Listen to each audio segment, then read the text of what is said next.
Coaching classes में आपका स्वागत है। मैं हूं जयवीर सिंह सिसोदिया। आज हम हिंदी में वर्तनी अशुद्धियों पर आधारित प्रश्नों को हल करेंगे, क्योंकि वर्तनी अशुद्धियां पे एक क्वेश्चन कंपटीशन में कम से कम आता है, कहीं तो दो भी आ जाते हैं। तो वर्तनी अशुद्धि हमें ढूंढनी आनी चाहिए। वर्तनी अशुद्धि का कारण जो है मुख्यतः उच्चारण है, क्योंकि हम जैसा बोलते हैं वैसा ही लिखते हैं।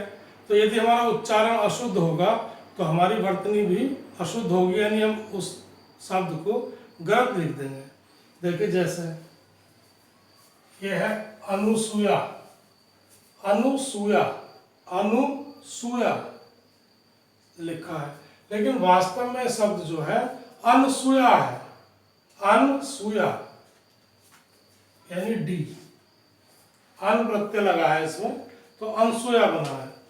अब सेकंड क्वेश्चन है अहल्या। लोग बोलते हैं अहिल्या, तो बालक तो अहिल्या लिखेंगे। शब्द सही है अहल्या, ए है आदल है या, अहल्या। ये भी ध्यान रखिए कि जब या से पहले कोई शब्द बोला जाता है तो उस पर ई की मात्रा तो लगती है, बोली जाती है, लेकिन लगती नहीं है। जैसे आप बोलेंगे प्यार, पै के बाद या आया है, तो पै पे जब हमने उच्चारण करा तो ई की मात्रा बोली है ना, प्यार। ऐसे त्याग, ऐसा त्याग थोड़ी बोलते हैं, त्याग बोलते हैं।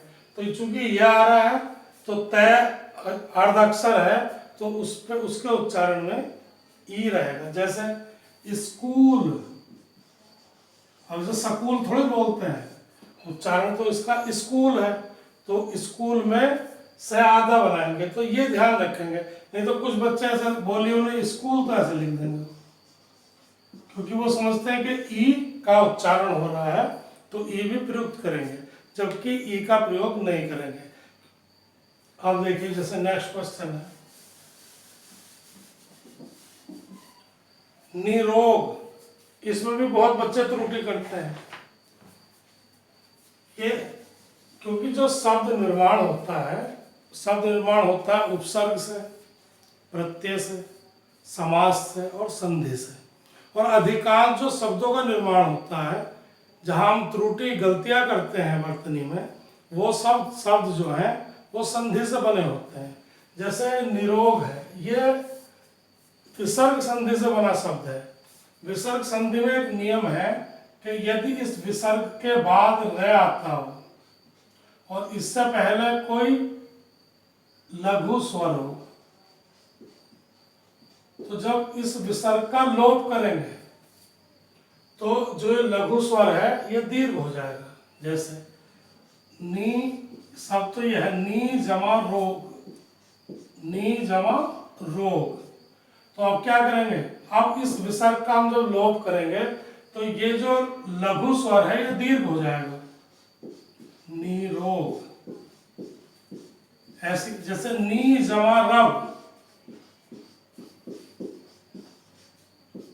तो क्या बन जाएगा, नीरव।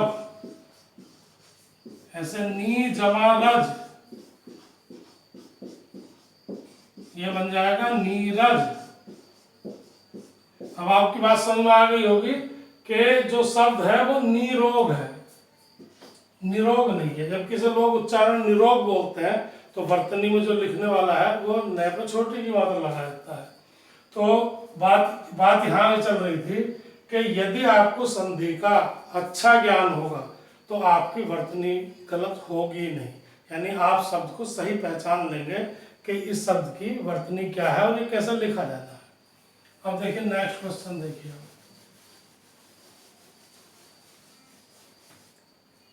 जैसे शब्द है ये बारात, बारात, बरात, बरात। तो जो इसका सही शब्द है वो है बारात, ना कि बारात, क्योंकि ज्यादातर लोग जो हमारे प्रचलन में है वो शब्द है बारात, लेकिन बारात शब्द अशुद्ध है, वर्तनी की दृष्टि से गलत है। सही शब्द है बारात, गांव के लोग बारात ही बोलते हैं। अब देखिए, जैसे पूजनीय, पूज्यनीय, पूज्यनीय, पूजनीय, पूजनीय। सही शब्द तो पूजनीय है, ठीक, पूजनीय शब्द नहीं होता, वर्तनी में पूजनीय है। जैसे कवियत्री, कवियत्री, कवियत्री, कवित्री, ठीक। अब इसका यदि सही उच्चारण है कवियत्री, कवियत्री, कवियत्री का यानी वह पे मात्रा नहीं लगी, ये सब गलत है। अब जैसे यह 7th क्वेश्चन, त्योहार, त्योहार, त्योहार, त्योहार, तो सही शब्द क्या है? त्योहार। लोग ज्यादातर इस तरह लिखते हैं, ये गलत है वर्तनी की दृष्टि से, क्योंकि इसका उच्चारण त्योहार नहीं है, त्योहार है। तो त्योहार है तो एक मात्रा लगेगी। अब देखिए पत्नी, पत्नी, पत्नी, पत्नी। अब सबकी आवाज आपको मेरी एक जैसी लगी होगी, लेकिन सही शब्द है पत्नी, यानी बड़ी की मात्रा। अब जैसे श्रीमती, ये भी इस तरह का शब्द है, श्रीमती, बड़ी की मात्रा लगती है। श्रृंगार, देखिए मार्केट में आप जब जाते होंगे, श्रृंगार सौंदर्य प्रसाधन की दुकानों पर श्रृंगार इस तरह लिखा होगा, ये गलत है, क्योंकि यहाँ श्रेय आधा, फिर उसमें रह, फिर रिरी वाला रह, 3 रह लगा दिए हैं, जबकि सही शब्द है श्रृंगार, ठीक, यानी रिरी आदि और उसमें रिरी की मात्रा, तो श्रृंगार। ऋषि में ये श्री है ना, श्रेय, श्रेय आधा और उसमें रिरी की मात्रा, श्रृंगार, ये सही शब्द है। अब देखिए 11वां क्वेश्चन देखते हैं, महिला, महिलाएं, महिलाएं, महिलाएं और महिलाएं, इस तरह लिखा है। अब इसमें त्रुटि हो जाती है, कुछ इस तरह लिख देते हैं लोग, कुछ इस तरह लिख देते हैं, कुछ ऐसे लिखते हैं, कुछ ऐसे, लेकिन सही शब्द क्या है? इस सही शब्द के लिए हमें क्या करना पड़ेगा? ये जब हम एक वचन का बहुवचन बनाते हैं, उन नियमों को याद रखना पड़ेगा। नियम यह है कि यदि कोई आकारांत स्त्री लिंग वाला शब्द हो और उसका बहुवचन बनाना हो, तो उसके साथ ए जोड़ देते हैं, ये आए, ये जोड़ देते हैं। अब जैसे देखिए आप, कथा, कथा स्त्रीलिंग शब्द है, आकारांत है, बाद में आ रहा है, तो जब इसका हम बहुवचन बनाएंगे तो ये हो जाएगा कथाएं। जैसे लता, लता स्त्रीलिंग है, आकारांत है, इसका बहुवचन बनाएंगे तो ये हो जाएगा लताएं। ऐसी कविता, तो इसका हो जाएगा कविताएं। तो इसी तरह महिला, तो महिला का क्या हो जाएगा? महिलाएं।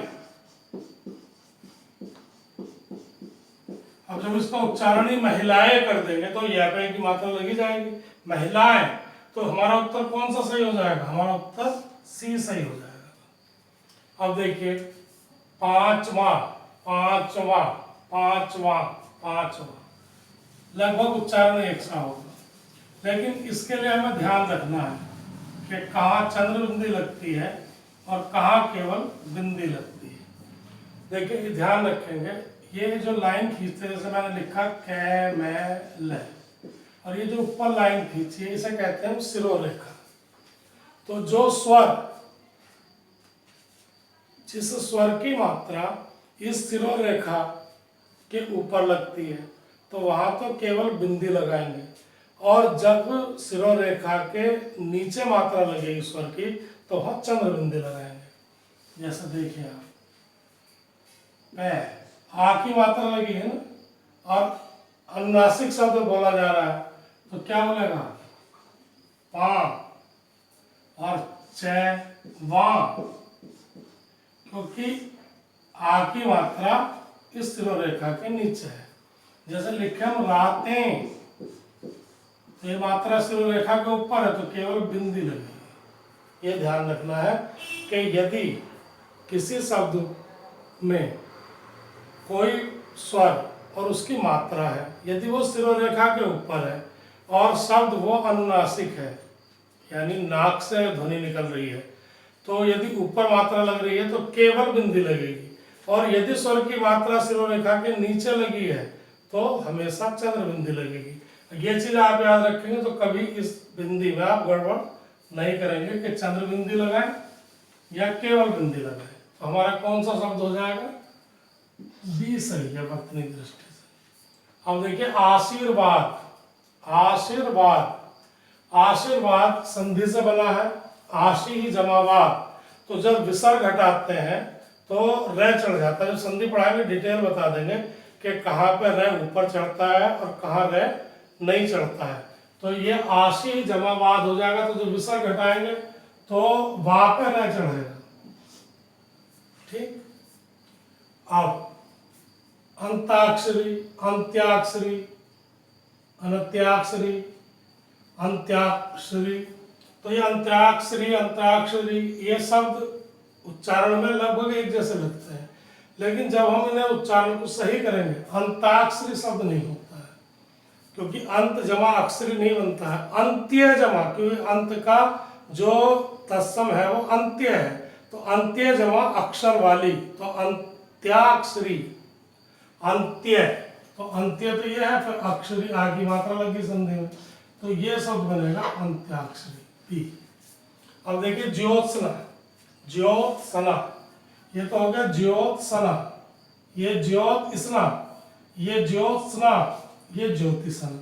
अब उच्चारण है ज्योत्सना, ज्योत्सना, तो स्ना में आधा से बनेगा ना, जल्दी बोला जा रहा है, तो हमारा उत्तर हो जाएगा सी।